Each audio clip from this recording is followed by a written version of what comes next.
मित्रों नमस्कार, प्रणाम।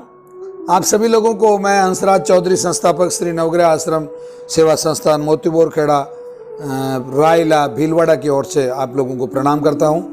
मित्रों, आज का जो ये वीडियो है, जो चर्चा है, वो मैं किडनी रोगियों से करना चाह रहा हूं। इन दिनों में खासतौर से लॉकडाउन होने के बाद में जो किडनी रोगी आ रहे हैं उनमें अपेक्षा रूप से, सामान्य रूप से सुधार थोड़ा कम देखा जा रहा है, यानी कि 10% सुधार कम देखा जा रहा है। ये बहुत गंभीर विषय है, ध्यान से सुनना। किडनी के पेशेंट जितने भी हैं, ये एक अच्छा संकेत नहीं है। अब इस संकेत के पीछे क्या क्या कारण है, पहले मैं आपको पुनः मेरी बात दोहरा रहा हूं।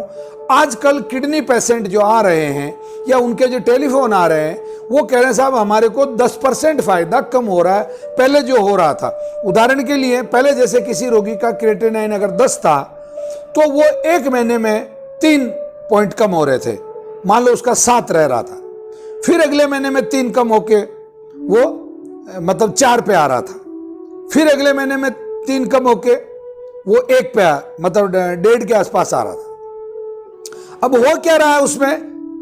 सच्चाई ये कि इन दिनों में जो ये लॉकडाउन का पीरियड है, इस लॉकडाउन पीरियड के अंदर उन लोगों को सबसे पहला जो नुकसान हो रहा है वो ये हो रहा है कि जो किडनी रोग में सब्जियां जो खाई जाती है, कौन कौन सी सब्जियां पहले गिना दूं मैं आपको।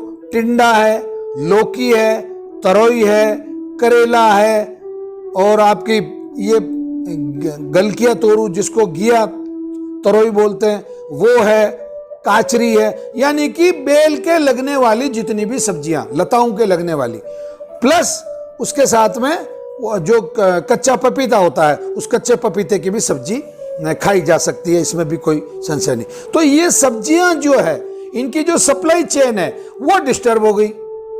कुछ तो किसानों ने मंडी में लाना कम कर दिया, कुछ व्यापारियों ने अपनी हठधर्मिता की वजह से उनको पूरी रेट नहीं दी, या जो भी कारण रहा, तो ये सब्जियां आपको नहीं मिली। ये सब्जियां नहीं मिलने के कारण आपने दूसरी सब्जियां, भिंडी है, ग्वारफली है, या दूसरी सब्जियां जो आपको नहीं खानी है, या जो वो दालें, आप मूंग की दाल खा सकते हैं, किडनी रोगी मूंग की दाल खा सकता है, आपने उसकी जगह मूंग की दाल नहीं मिली, मान लो कुछ दिनों के लिए मार्केट बंद रहे, तो उन दिनों में आपने चने की दाल या उड़द की दाल या दूसरी दालें आपने खाना शुरू कर दिया, या सोयाबीन खाना शुरू कर दिया, तो क्या हुआ? आपकी बॉडी में वापस टॉक्सिक परसेंटेज बढ़ने लग गया। एक कारण तो ये हो गया। दूसरा, आप लोगों का व्यायाम बिल्कुल बंद हो गया। किडनी रोगी को थोड़ा थोड़ा व्यायाम करना चाहिए, थोड़ी थोड़ी फिजिकल एक्सरसाइज करनी चाहिए, मतलब मॉर्निंग वॉक करनी चाहिए। जितना वो आसानी से सामान्य कदमों से वो चल सके उतना उसको चलना चाहिए, प्राणायाम वगैरह उसको करना चाहिए। परंतु लॉकडाउन के पीरियड में ये सब चीजें आलस के मारे उन्होंने छोड़ दी, केवल खाट पकड़ ली, ये सोच लिया अब क्या होगा। तीसरा कारण और भी हुआ, परसेंटेज कम आने का, नुकसान होने का। वो मैं बहुत ईमानदारी से आप लोगों को कारण बता रहा हूं, और मेरी आदत है, जो बात है वो मैं आपको बताऊंगा। आप लोगों ने लॉकडाउन पीरियड में जो आपकी औषधि खत्म हो गई, हमने वीडियो डाला था कि ठीक है कोई बात नहीं, अगर आपको औषधि खत्म हो गई, नहीं मिल पा रही है, तो आप गोखरू और पुनर्नवा, ये जहां भी मिल जाए वहां से आप लेके इसका हरा जूस बना के आप पीना शुरू करें। मुश्किल से 5% लोगों ने ऐसा किया है, बाकी ज्यादातर जो 95% आ रहे बोले साहब हमने तो ऐसा नहीं किया साहब, हम कहां से लाते, ये था वो था। इस तरीके के बहाने जो आप लोग बना रहे, नहीं, ये बहाने ठीक नहीं है, बिल्कुल कतई किसी एंगल से ठीक नहीं है। चलो जो हुआ सो हुआ। अब मैं भविष्य के लिए आप लोगों को एक निवेदन करना चाहता हूं, किडनी के सभी रोगियों को। 5 बातें हैं किडनी के रोगी को ठीक होने के लिए, 5 बातें गांठ बांध लो। सबसे पहली बात, अब आप अगर आते हैं तो यहां से कम 3 महीने की औषधि एक साथ लेके जाए। कोई भी कारण हो सकता है, आपके परिवार में कोई बीमार हो सकता है, लॉकडाउन बढ़ सकता है, और कुछ भी कोई भी कारण हो सकता है। अरे कितने पैसे की दवाई आती है?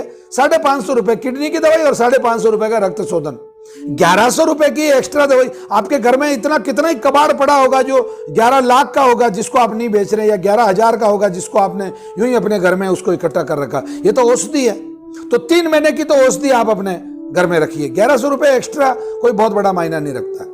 नंबर 2, सब्जियां जो हम बता रहे हैं वही आपको खानी है, इसके अलावा दूसरी नहीं खानी है। नंबर 3, नमक आपको नहीं खाना है, नहीं खाना है, किसी भी प्रकार का नमक नहीं खाना है।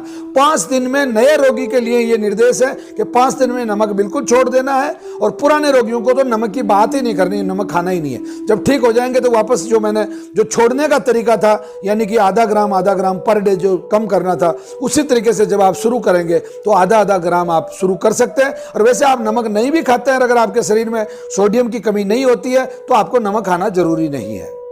तीसरा, चौथा, आप लोगों को फल के नाम पे लोग उल्टे सीधे कुछ भी फल खा लेते हैं, बोले किडनी नहीं, आपको उल्टे सीधे या तो पपीता खा सकते हैं या एप्पल खा सकते हैं, या जेब में थोड़ा दम है तो स्ट्रॉबेरी खा सकते हैं, बाकी केवल पपीता और एप्पल, ये 2 ही फल आपको खाने हैं। तीसरा चौथा फल आपके लिए बिल्कुल अलाउ नहीं है। और आखिरी और 5वीं सबसे महत्वपूर्ण बात, आप प्राणायाम करते रहिए, थोड़ा बहुत घूमते रहिए, औषधि समय पे लीजिए, काढ़ा समय पे लीजिए, और संभव हो तो 20 ग्राम गोमूत्र प्रतिदिन, 20 ml, केवल 20 ml गोमूत्र में और पानी मिला लीजिए खूब सारा, 100 ml में 20 ml डाल दीजिए, 100 ml पानी में 20 ml गोमूत्र डाल दीजिए, और उसका सेवन आप कीजिए। आपको पेशाब ज्यादा आएगा आपको, और आप जितना पानी पीते हैं, पानी नाप के पीना है किडनी वाले को, क्यों कि समझ नहीं रहे आप। आपको अगर 1 लीटर पेशाब आता है तो आपको 1.25 लीटर पानी पीना है। आपको अगर आधा लीटर पेशाब आ रहा है 24 घंटे में तो आपको 650 ml पानी पीना है, यानी कि 1.25 पानी आपको पीना है। इसलिए अपना पेशाब नापते रहिए, और नापने के हिसाब से 1.25 पानी, यानी कि उसमें 1 लीटर की जगह आपको 1 लीटर अगर पेशाब आता है, पुनः दोहरा रहा हूं, तो उसकी जगह आपको 1.25 लीटर पेशाब करना है। ये किडनी रोगियों के लिए बहुत महत्वपूर्ण निर्देश थे, ध्यान से सुने।